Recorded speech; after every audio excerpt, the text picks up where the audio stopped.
Hey everybody, this is Tony Gray from the Opinionated Security Podcast. Welcome to episode 9. Today we're going to talk about 6 common statements that could actually end up being Infosec career enders if you just kind of let them slide, if you tie into the belief that these statements are true.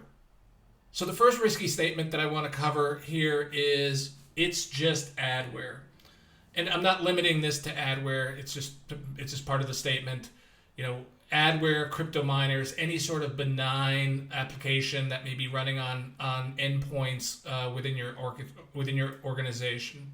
When you start thinking about, well, it's just adware, we'll just respond and clean it up, and then the next time it happens, we'll just do the same thing again. You may not realize that you're missing some controls that prevent external parties from actually installing and running applications on your endpoints. This time it may have well been just adware or crypto miners or something along those lines, but the next time it could be something much more serious that requires a much more comprehensive and larger response across your organization. The key here is when you begin to think, well, it's just adware. Well, we need to at least figure out as an organization how this particular relatively benign software was installed on the operating system, and what can we do to prevent that in the future. That way, as you begin detecting these holes in your controls, you can begin plugging them over time, using these as examples of items that perhaps are benign now, but in the future might be something much more malicious. Also, modern ransomware groups are also buying access to organizations, and there's really no better way for an organization that's achieved access in some way relatively benign, especially with crypto mining applications, to be able to demonstrate that yes, they actually do have access that is current and that can be further exploited for either reconnaissance purposes or to perform more malicious activities. The second statement that could potentially get you into hot water is, well, we patch, so we're okay. It's really important that you're not only looking for indicators of compromise before you patch, but also after you patch, so that you can understand if any malicious activity occurred in that window of time between the time that you were alerted about the issue and the time that you actually patched. A fully patched system could still be compromised. So as an organization, you're going to want to make sure that, number one, the patch was installed. Number two, that you installed the patch, not some bad actor hoping that you'll bypass the system just by looking to see if it was patched or not.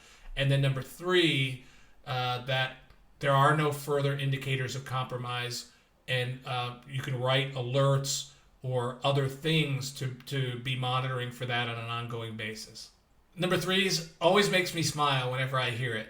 It's, well, we already blocked that, or we already have a control in place for that. Meaning we already have a control in place that prevents whatever it is that is in question from occurring. But here's an interesting indicator. What if bad actors are actually continuing to attempt to do whatever it is that you blocked? Sure, they're not able to do it, but the fact that there are attempts from this can be an excellent indicator that there's ongoing malicious activity within your organization. So my suggestion here is always wrap additional detective controls around whatever control you have in place that blocks it. For example, if you've added a control to remove local admin, for instance, from your endpoints, you can also set up detective controls to see if anyone is attempting and failing at adding themselves as a local admin. You can also extend that to alert if someone has actually added themselves to the local administrator group. This way, even if your legitimate users don't have permissions or privileges to do something, you'll have additional detective controls and alerts in place to tell you if someone is trying to do those particular tasks that are prohibited. And that could be an advanced indicator that you have other malicious activity going on within your systems. Another favorite of mine that I've seen in a number of organizations is just follow the playbook.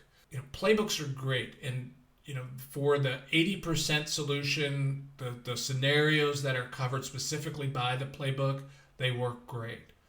But you also have to hire smart people, and by hiring smart people, sometimes they'll begin to notice that perhaps the playbook isn't 100% applicable, and so you'll have to move from best practice, which the playbook represents, to some sort of good practice, which is more specific to your organizations. It's actions that you might need to take in which people need to use their good judgment instead of just relying on the playbook. I'm not saying not to use playbooks. Playbooks are an essential part of being successful as a blue teamer. But we also need to recognize that sometimes the playbooks aren't the best fit for every situation. So the fifth statement that can be hazardous to an InfoSec career is, this risk was already accepted by the user. While risk acceptance certainly is something that is part of your risk framework, the problem here is that certain risks simply shouldn't be accepted at certain levels. So there may be risks that should not be accepted by individual contributors, managers, or perhaps even vice presidents. There's decisions that might have to be adjudicated above those levels and that are facilitated by your enterprise risk process, with the risk actually not just being entered in the cyber risk register, but if it's severe enough, it might end up being a risk that manifests itself into the enterprise risk register. I've outlined a lot of my thinking in this in a blog post that I've written that I'll put down in the comments below, that talks about why risk acceptance forms aren't ideal the way that most organizations use them. So without visibility of these things, you can get yourself into a lot of trouble, because when push comes to shove and the regulators come in and people start Monday morning quarterbacking the decisions that were made around the risk, if the risk wasn't elevated to the right level for decision, it becomes very easy for other decision makers to begin to say, well, that was never elevated to my level. Had I known about that risk, I would have made a different decision. And that by itself could end up, if the risk was severe enough and went south in a way that was bad for your organization, could also be potentially career ending. So the sixth and final statement that could be hazardous to your career is, we were told. And we were told is always interesting because it always precedes something that was generally pretty risky, and in many ways represents two things. It represents a tacit acceptance of the risk without any sort of documentation, and then also a lack of process on the part of the security team to ensure that risks are documented and, as we talked about before, elevated to the proper level. What's important to understand is, by saying we were told, that doesn't alleviate the security team from the responsibility of identifying, documenting, and treating the risk in question. So whenever you hear "we were told," that should essentially stop the presses and begin that process of identifying specifically what the risk was, who's told. And many times, as part of clarifying questions, no one even knows who told them or remembers who told the team to do a certain thing. So "we were told" is not a strong defense to regulators or to your risk process. It clearly identifies weak spots in your risk process that need to be shored up with actual process that identifies, documents, and works to treat the risks that are in question. if we were told is a common phrase in your organization, you probably have a fair number of serious risks that really have no owner, have no documentation around who the risk decision maker was, and also in the case of a serious risk, probably wasn't adjudicated at the right level.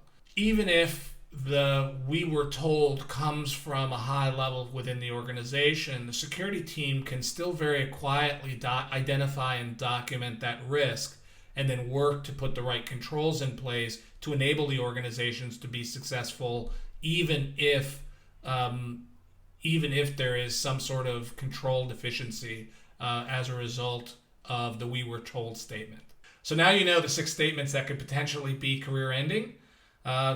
Please like this video and subscribe if you are seeing value out of this content. I spend a lot of time making this content, so I appreciate any subscriptions, likes, or comments. And as always, thank you again. Subscribe.